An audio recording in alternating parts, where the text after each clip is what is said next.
Okay, Alexis, I see you're on. Can you hear me? Or let's see who else is on. Alexa and Jada. Will y'all let me know if you can hear me? You can either type it in the little chat or you can just cut your microphone on. Yes, I can hear you. Can you hear me?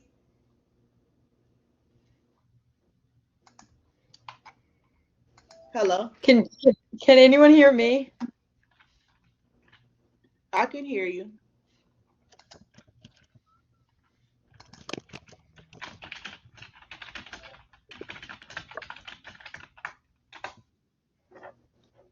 Okay, thank you, Alexis.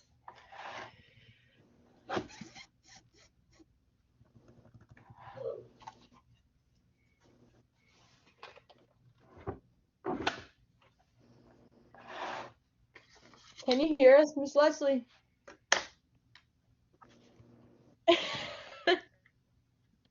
Can you hear me, Liz? Jada, can you see or hear me? I can hear you. I can hear you, Jada. Okay, I don't know what's going on. I don't think she can hear us. I'm trying to I'm about to ask check her.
Okay, I'm working on it. Sorry.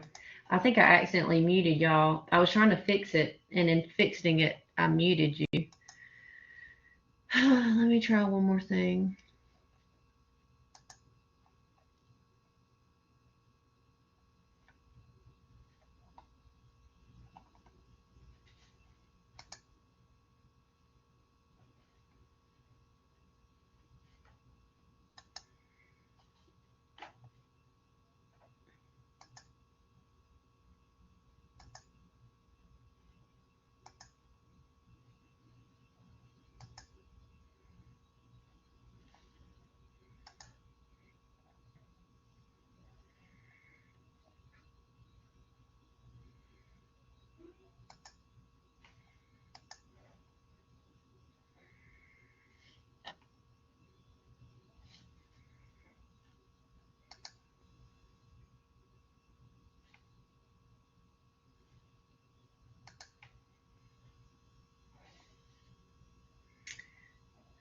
Okay, ladies, I think I'm going to get started. It's 9 o'clock. I'm not sure why, but I cannot hear y'all. I think you said you can hear each other and you can hear me. If you have a question, if you'll put it in that little chat box, both of y'all have sent me a little chat while we've been on here. And I just want to say thank you for coming on, because we always have technical issues with this. It feels like, especially the first time in the semester. You don't have to stay on the chat the entire time. It's going to be about 45 minutes, but you can watch it later. If something happens and you have to leave or whatever, you can just exit the session. I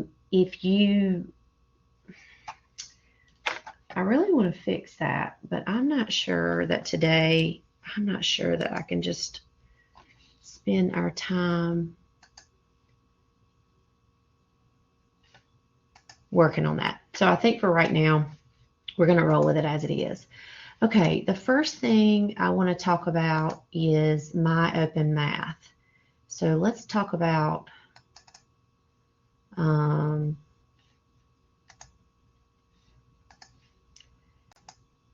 problem that we had this week on my open math. I want to look at, I don't know what number this was for you because different people have the problems in a different order, but everybody had this moped problem, and someone brought to my attention last night that this problem does not work for the math skills that we had this week. Now later we'll learn about conversions, but as of this week this problem was not appropriate. I apologize, I didn't know, and it was, by the time I found out, the assignment was already closed. So let me, hold on, I'm trying to figure out, why is my cursor not going? Oh, I got my thing upside down. All right, let's look. Wow. All right, here we go. So I'm getting ready to write directly on here in blue. It says you are really excited to have found a Pooch Maxi moped from the mid-'80s, and the spring weather is making you want to get out and ride it. It doesn't run on straight gasoline. You have to mix the oil and gas together in a specific ratio. All right, so we have 2.4 fluid ounces, this pen's too fat, of oil for every 1 gallon of gasoline. Okay, now we know in a proportion the top has to equal the top, so this also has to be ounces of oil, and the bottom has to match the bottom. And what I mean by that, let me change this pen, it's too thick, is our units have to match. Okay, so if we are, let's go to a different color. If we've got ounces of oil on the top here, we have to have ounces of oil on the top there. If we have gallons on the bottom here, we have to have gallons on the bottom there. Well, the problem is this gives us 2.4 fluid ounces of oil.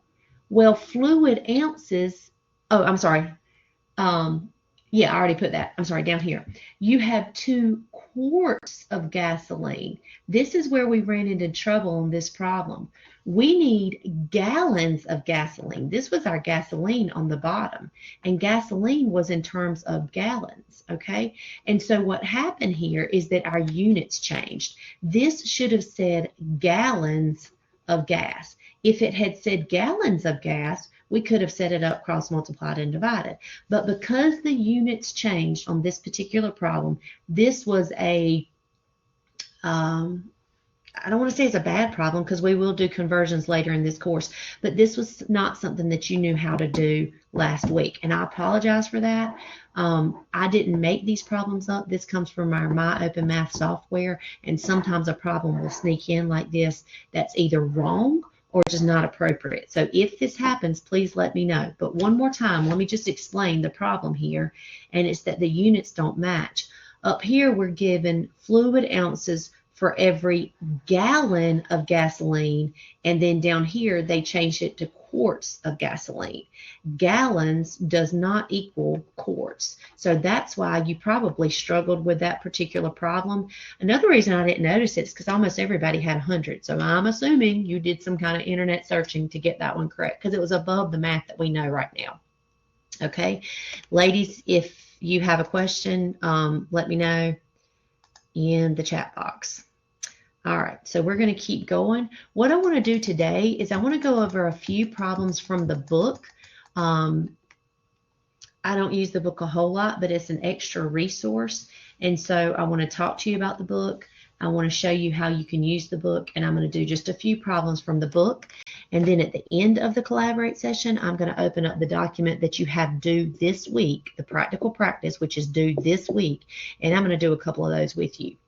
But let's start with some basics. Let me get my calculator out. This is a round page. Don't quote me on this, but this is approximately pages 20 to 22 in your book. Now, I'm talking about your online textbook, okay? You can find these problems. It starts with number 27. I just cut and pasted them into this document. So number 27, find a unit rate. you bought 10 pounds of potatoes for $4. Now, it doesn't specify what order you want to go. So I would put 10 pounds on top and $4 on the bottom. So we'll put that in our calculator. 10 divided by 4 is 2.5. Now make sure your units match. So since pounds was on the top, that'll be 2.5 pounds per dollar. Now you can reverse that. I don't have a ton of room. Let's see if I can slide this up some.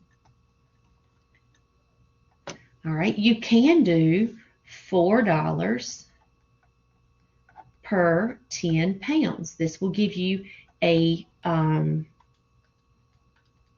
unit rate in terms of money. So what this tells us is that it's 40 cents per pound.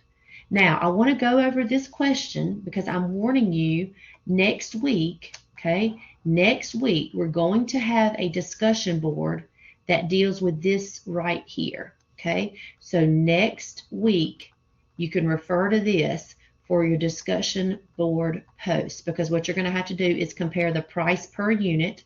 Okay, this is the price per unit of an item, and you're also going to have to compare the unit per price. So this question right here, number 27 from your textbook, is going to be used next week on your discussion board. Mark that down. Let's move on. Find it. Well, this one's the same way. Find a unit rate. So we've got two options. Let me go back to my blue pen. We can do 1,500 meters in 4 minutes. Oh, and 45 seconds. All right, we have to do a conversion here because these two units, minutes and seconds, are not the same. We know that each minute has 60 seconds. So we would do 4 times 60, that's 240 seconds. And we would add 45 seconds. And so we have a total of 285 seconds. All right, so how do I erase? I know how to erase, but it's been a while.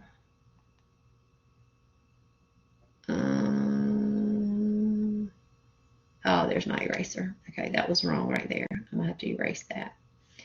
All right, here we go. Okay, so 1,500 meters and 285 seconds. Put that in your calculator. 1,500 divided by 285. All right, we're going to round to 2 decimal places. So this is going to be, oops, that's supposed to be a 5.26 meters per second. Now you can reverse that. So you could have 285 seconds on the top and divide it by 1,500 meters. So let me put that in my calculator. 1,500 divided by 285. We're going to go 2 decimal places. Oh, I put the wrong thing in, sorry. 285 divided by 1,500. And it's 0.19 seconds per meter. Okay, now notice if you do meters on top, your answer has meters on top. If you do seconds on the bottom, your answer has seconds on the bottom. Same thing here. Number 29 and 30 are pretty basic. These are just cross-multiplying proportions. So 2 times x is 2x. Then we put our equal to. 5 times 6 is 30. And then we divide by the number in front of x. So x equals 15. This is just a little bit of algebra. Divide by the number in front of x. So x equals 15. This is just a little bit of algebra review. We don't do a lot of algebra in here. All of our problems are word problems, but sometimes it's good just to freshen up on how to solve those word problems. Same thing for number 30. You'll cross multiply. This is going to be 20n. Then you'll go across here. 16 times 5 is 85. Oh, 80, sorry. 80. And then because there is a 20 in front of the variable, that's what we divide by. So n is 4. All right, number 31. Ladies, if you have a question, put it in the chat box. I'll work on the, I'm super sad I can't hear y'all because it's honestly super boring to talk to myself.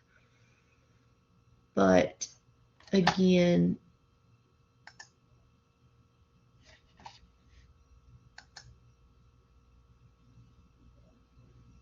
Oh my goodness, I just don't know how to fix it today.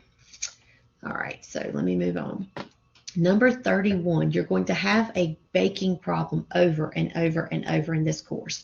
A crate recipe calls for 2 eggs, 1 cup of flour, and 1 cup of milk. How much flour would you need if you used 5 eggs? Okay, milk has nothing to do with this question, so let's scratch that out because they're not asking us about milk. They're asking us about flour, and they're asking us about eggs. So I'm going to set up my proportion, flour to egg, and then I have to go over here and set it up the same way. Okay, now I plug my numbers in. 2 eggs, so 2 goes with eggs, requires 1 cup of flour. How much flour do you need if you use 5 eggs? So 5 goes down with eggs, and we put an X right here. Then it's just a matter of doing the algebra we just practiced above. Cross multiply. 1 times 5 is 5. Cross multiply here. This is going to be 2x. Now let's talk about recipes. Never in your life are you going to see a decimal in a recipe. Okay, let me write this in a different color. Recipes use fractions. You know that measuring cups and measuring bowls and tablespoons and teaspoons come in decimals, not in fractions. So you need to convert this to a fraction. This will be 2 1/2, and we're talking about cups of flour. So 2 1/2 cups of flour is how much you will need. Now, there is a way to convert this on your calculator. You can use your calculator. That one was pretty simple, but sometimes it's harder, and that's something you'll need to work on. Everybody has their own calculator. I cannot possibly make a video that tells everybody how to use their calculator, but it's important that you learn how to use your calculator. Let's see, number 32, an 8-foot length of 4-inch wide crown molding costs $14. How much will it cost to buy 40 feet of crown molding? All right, now this one's kind of confusing. The fact that it's 4-inch wide, a lot of people are going to put 18 feet and 4 inches as their units, but actually this has nothing to do with it. This is just describing the type of molding. The molding is 4 inches. That doesn't have anything to do with our proportions. We're going to use 8 feet and $14, and then we're going to use 40 feet. So what we're interested in is the length and the cost. So I'll do length on the top and cost on the bottom. So my length, if it's 8 feet, it's going to cost $14. The question is, if it's 40 feet, how much would it cost? So we put an X. All right, we'll cross multiply. 8 times X is 8X. 40 times 14 is 560. And because the 8 is in front of X, that's what we divide both sides by. And the answer is $70. So it's going to cost you $70. Number 33, 4 3-megawatt wind turbines can supply enough electricity to power 3,000 homes. How many turbines would be required to power 55,000? So we've got 3, I'm going to put MW for megawatt. Oh my goodness, all right, and that will power 3,000 homes. All right, megawatt has to go on the top, and homes has to go on the bottom. And this says you have 55,000 homes, and so we put an X in the top. Excuse me. All right, we'll cross multiply. Let's see.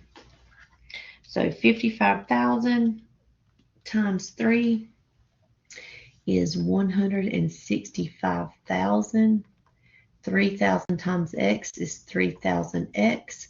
Divide by the number in front of your variable, and we get 55 megawatt turbines is what we would need. Okay, number 34, my husband owns a dump truck and does things like this. So Some of you, I know one person in our class does some work like this as well. A highway had a landslide where 30,000 cubic yards of material fell on the road, requiring 200 dump truck loads to clear it. On another highway, a slide left 40,000 cubic yards. Now, back to what I talked about on that my open math assignment last week. The reason that it didn't work is because the units were not the same. Let's make sure that we're talking about the same thing. This is 3,000 cubic yards, and this is 40,000 cubic yards. So we are talking about the same unit. And if we weren't, this would not work. So we got to be really careful. All right, so let's set it up. 3,000 cubic yards. So I'm going to put yards cubed. That's how you would write that. Is going to require 200 dump trucks. I'm going to call that DT. On the other highway, you've got, what happened there? Hold on. Get back where I was. All right, so you've got 40,000 cubic yards, and we want to know how many dump trucks would be needed to clear that landslide. All right, we're going to cross multiply. That's going to be 3,000 equals 8, 1, 2, 3, 4, 5, 6, divided by 3,000, divided by 3,000. Let me put that in my calculator.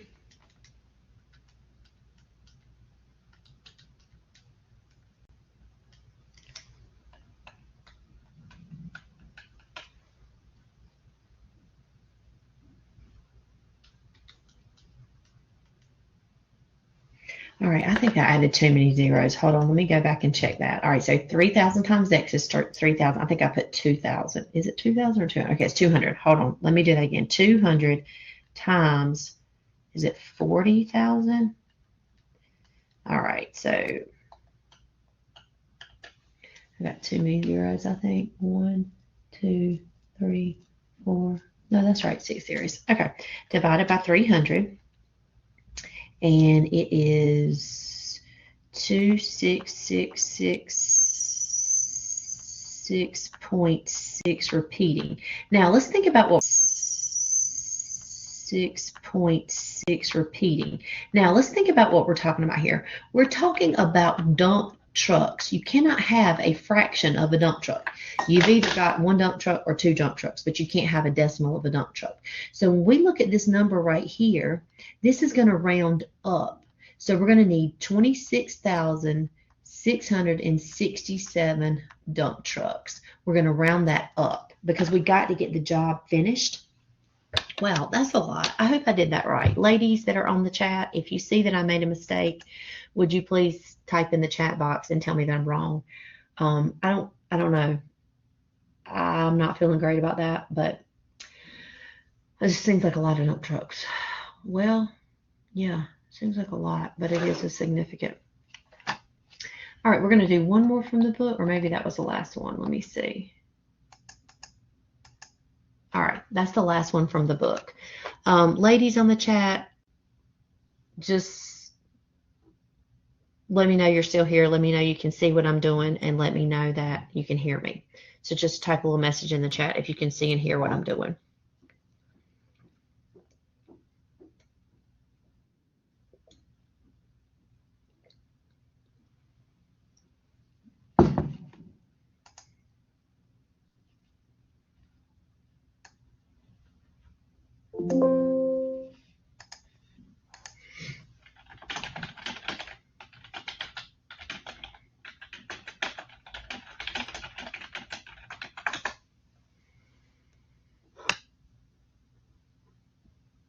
Can you hear us now?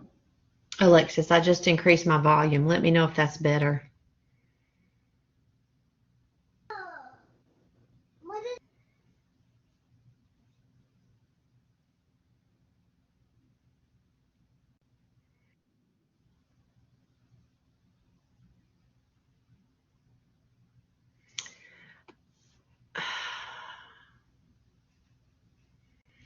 Let me see.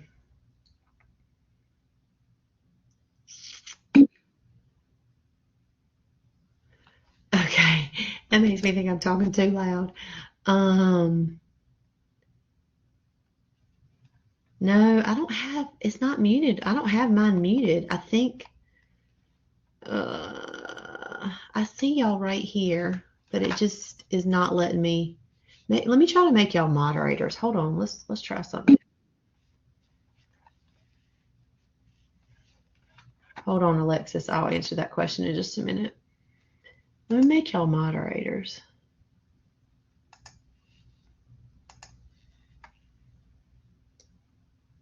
Okay, Jada, say something. Let's see if I can hear you now. Hey.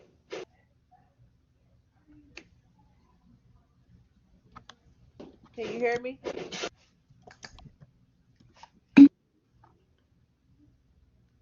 I still can't hear y'all.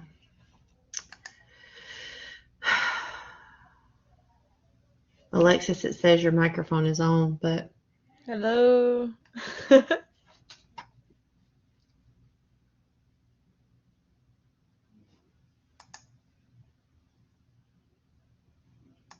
okay. Jada asked the question, am I going to do these every week? No, I'm not. I'm probably going to do them about every other week. So every week in an online course, you're required to either have a Collaborate session or a discussion board. So some weeks we'll do a discussion board, some weeks we'll do a Collaborate. I usually do a Collaborate right before we have a test. I just realized the camera's weird. So we'll do like a test review Collaborate session. The thing I like about Collaborate is that you can watch it later. So you can pull this back up and watch it later. But I'm not going to do it every week. So, all right, let's move on because there's one other thing I want to go through today. And let's look at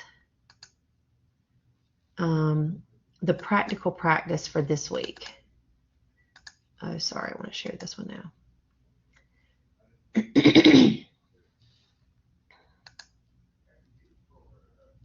Okay, this week is our first practical practice. What does that mean? It's exactly what it sounds like. It's just practical practice of what we've been studying. You have to show your work, and then you're going to have to upload that document to Moodle. I prefer that the work be written by hand, and there's multiple ways to scan in a document using a phone. You can come to campus and use our copiers and scan it in. But again, people have different types of phones. People have different access to technology. So I can't tell every single person in this classroom how they're going to upload their document. But we can work on it. If the first submission is not correct, I'll help you get it straightened out. But what I wanted to do is just as a little bonus for those of you that actually take the time to either participate in or watch this video. Let me look at one more thing. Hold on. Oh. All right, scratch that. I want to just go through a few of these. And if you watch this video, yes, that's fine. Hold on, let me get the chat box. Okay, so if you've got an iPad and you write it on Microsoft Works, yes, I think that is because you have to upload it as either a Microsoft Word document or a PDF file. So that should work. It's kind of like what I'm doing right now, how I've got the file up and I'm getting ready to write on it. And then you can submit that. Some people type their work. I don't prefer that. I don't prefer type work. I don't not accept it, but it takes you so much longer to type it than it would to write it. Let's look at a couple of these though, just because I want you to have some type of advantage for participating. Let's look at number 5. Okay, so I'm on the practical practice that's due Tuesday night at midnight, and I'm going to do a couple of these with you. Number 5, suppose corn chips cost 24.5 cents per ounce. This one really confuses people. If a bag costs $3.27, how many ounces are in the bag? Now, what's tricky here is our units. Notice that this is given to us in cents, but this is given to us in dollars. So we've got cents here and we've got dollars there. Those are not the same unit. Now, if you've paid attention to my video, if you've been here, I've already been over 2 times where the units did not match. So what we need to do is we need to convert this both to cents. Now, we know that this $3.27 is equal to 327 pennies or cents, okay? So there's 100 pennies in a dollar. So $3 is 327 pennies. This is 24.5 pennies. So now we have the same units.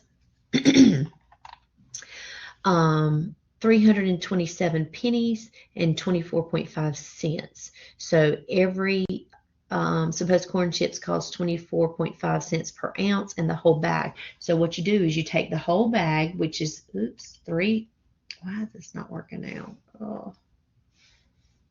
327 pennies or cents divided by 24.5 pennies. And so this is going to tell us how many ounces are in that bag of chips. Let me get my calculator. 327 divided by 24.5. Now let's talk about rounding. This is a good time to talk about rounding. 13.3469. I'm going to have a worksheet coming up. I think it's next week about rounding, but let me review rounding for you. So it says round to the nearest 100. If it says the word 100, yes, I'll repeat it. Let me finish this. If it says the word 100, what you do is you write that in digits. So 100 looks like this. Oops. Then you count the number of zeros. So there's 2 zeros in the word 100. So that means we're going to go 2 decimal places. Okay, so hundredth, write the number 100. Count your zeros. There are 2 zeros, which means you're going to go 2 decimal places. Now, what does that mean? I'll go back and answer that question about dividing in just a second. But we're going to go 1, 2, and we're going to look back at this 6. This 6 decides what we do with the 4. And the rule is 5 or above, you're going to bump it up. If it's 4 or below, you're going to keep it. So then, since this is a 6, that's going to bump this 4 up, and the answer is going to be 13.35 ounces. That's how many ounces you're going to get if you pay $3.27. Now let's go back. This is pretty complicated, so this was a good one to pick. Let's go back and talk about some things. All right, let's start from the top because they said my sound was breaking up. So corn chips cost 24.5 cents per ounce. If a bag costs $3.27, how many ounces are in the bag? So we have to take this cost, which is $3.27, and divide it by this cost, which is 24.5 cents. Now the problem is the units don't match. This is cents and this is dollars, and those are not the same. Okay, so cents and dollars, I had to convert $3.27 to pennies. So it's 327 pennies and 24.5 pennies. So this is your total right here. This is your total. It goes on the top. And each ounce is 24.5 pennies. So I divided my total by each individual ounce. And since it goes in there 13.35 times, that's my final answer. Now, rounding is super, super, super. You know what? I see the next one is almost exactly the same. But this time they give you the number of ounces. That's a little bit easier, actually. Let's move on to some other ones because I think there's some harder ones on the other page. So I want to get to some more difficult ones. Let me go back to my file.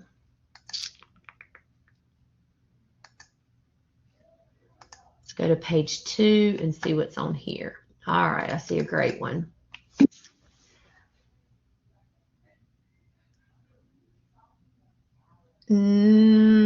I mean, technically you can look at it as dropping the decimal. This was a question that was just asked, but $3, if you think of that in terms of cents, if you were to pay $3 for some candy and you were going to do it in pennies, you would have to have 300 pennies. So it's a little bit more of a money fact than it is just dropping the decimal. Yes, I did drop the decimal. $3.26 is 326 pennies. But the reason that I dropped the decimal is because there's 100 pennies in a dollar. And so if you have $3, you have 300 pennies. Okay.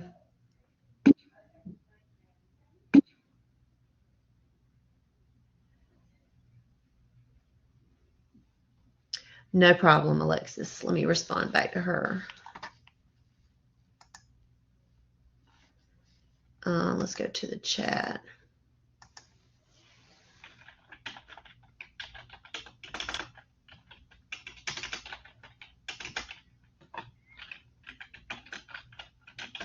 Oh, I'm not spelling that correctly.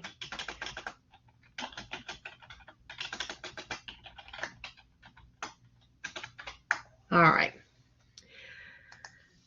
Let's look at number 7. An entry-level machinist's annual pay is $39,572 based on 52 weeks.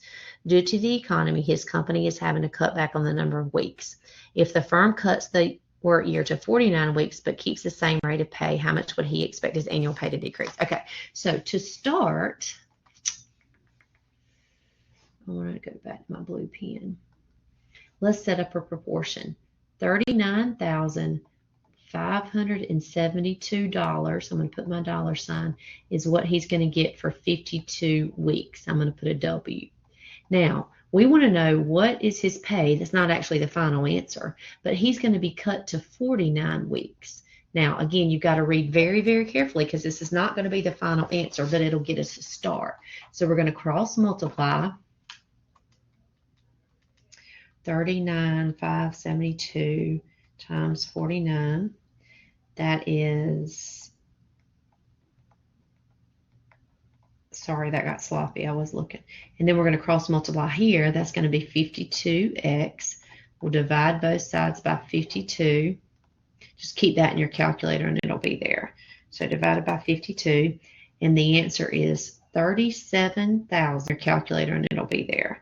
So divided by 52. And the answer is $37,289.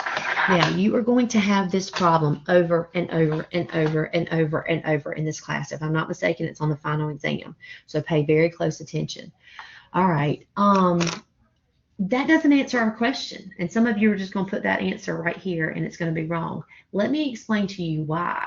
Right here, it says, how much should the machinist expect his salary pay to decrease? It doesn't ask you what his new salary is. It says how much should it expect it to decrease. Now, this is where he started, and this is where he ended.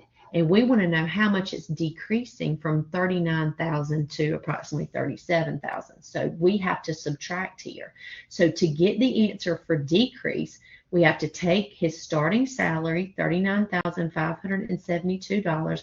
We have to subtract his new salary, which is $37,289.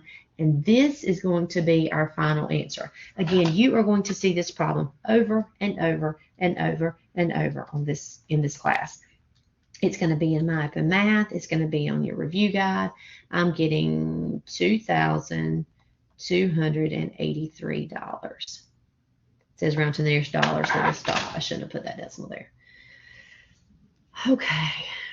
Super important problem. We've talked about this a lot. We just did a recipe on our test review, so I'm not going to do that one. Let's look at some other ones. Let's go to the next page. Because this is our new topic for this week, so I'm going to spend the last few minutes on this topic. Oh, wow, there's so many good ones on this worksheet. I can't even begin to start. Let's start with number 1. 48 of the 108 people who swim at the YMCA are children.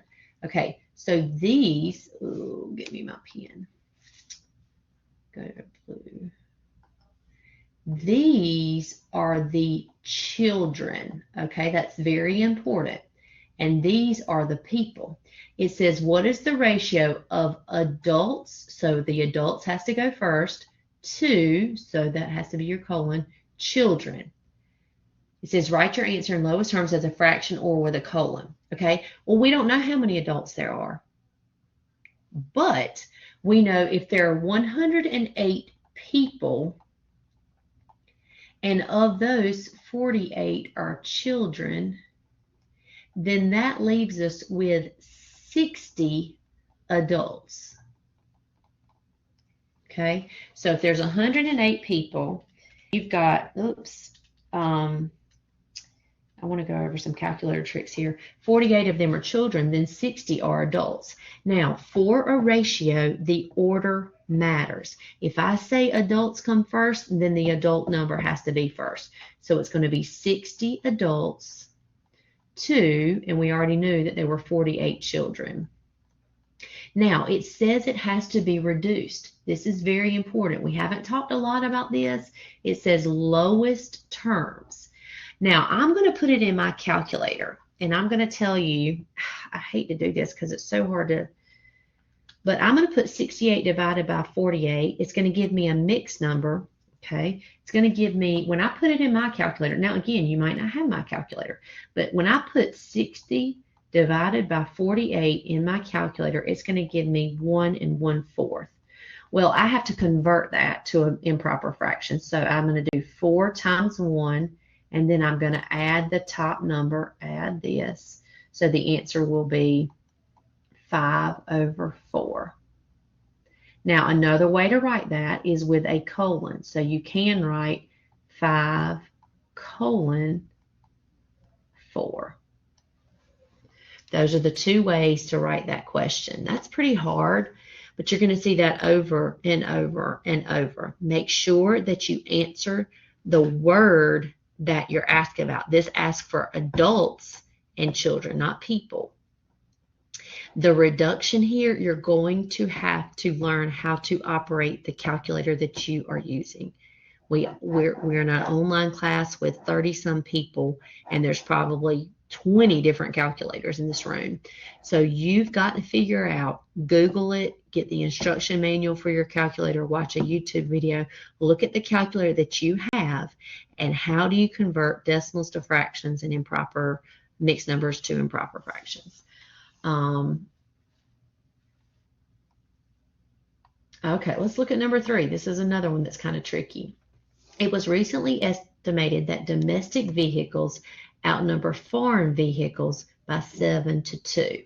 Okay, so 7 is domestic, D-O-M, and 2 is foreign, F-O-R.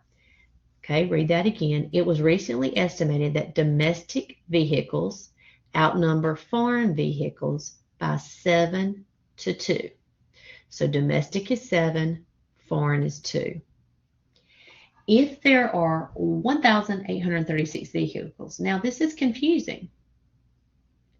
This is the total number of vehicles. It didn't specify whether they were domestic or foreign or junky or used or brand new or American made or what. It just says there's 1,836 vehicles. That's the total. It says how many of them are domestic. Well, what we have to know is what is our total here? The total for domestic and foreign here is 9. The total is 9 because 7 plus 2 equals 9.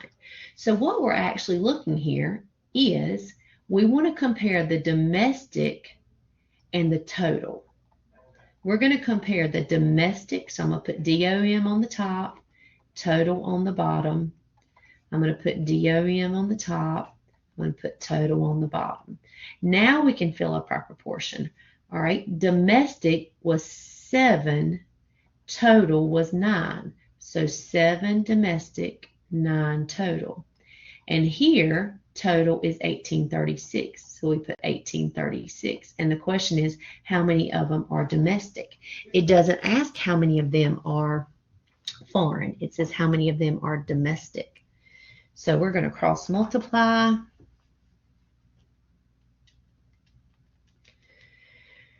7 times 1836 is 12,852, which equals 9x. Divide both sides by 9. And we get 1,428 domestic. All right, I only have a couple more minutes on my Collaborate.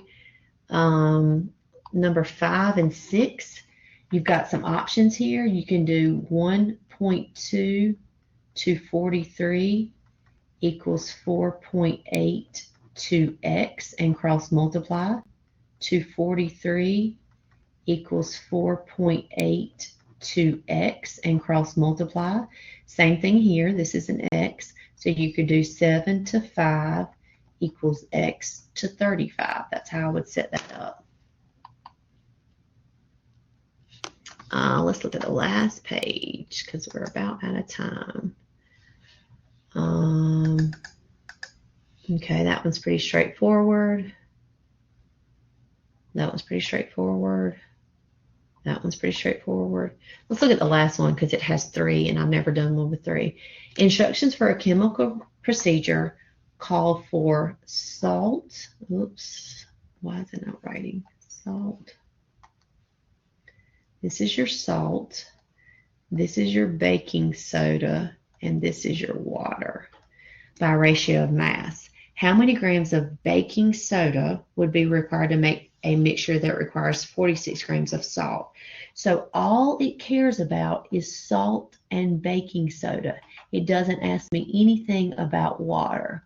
So how many grams of baking soda would be required to make a mixture that requires, okay, so baking soda to salt equals baking soda to salt. All right, we know that salt is 14, so that goes down here. Baking soda is 21. And how much baking soda would be required if you had 46 grams of salt? So 46 goes down here, and then we have an X. All right, I'm going to stop there. That gets you a jump start on your practical practice for this week. Some of the more difficult problems I tried to highlight for you. I will work on my Collaborate session. I don't know why I could not hear the ladies that joined in, but I appreciate your time and your attention. If you have anything else that comes up this week that you need help with, if you'll send me a Moodle message, I would appreciate it. Otherwise, I will see y'all soon.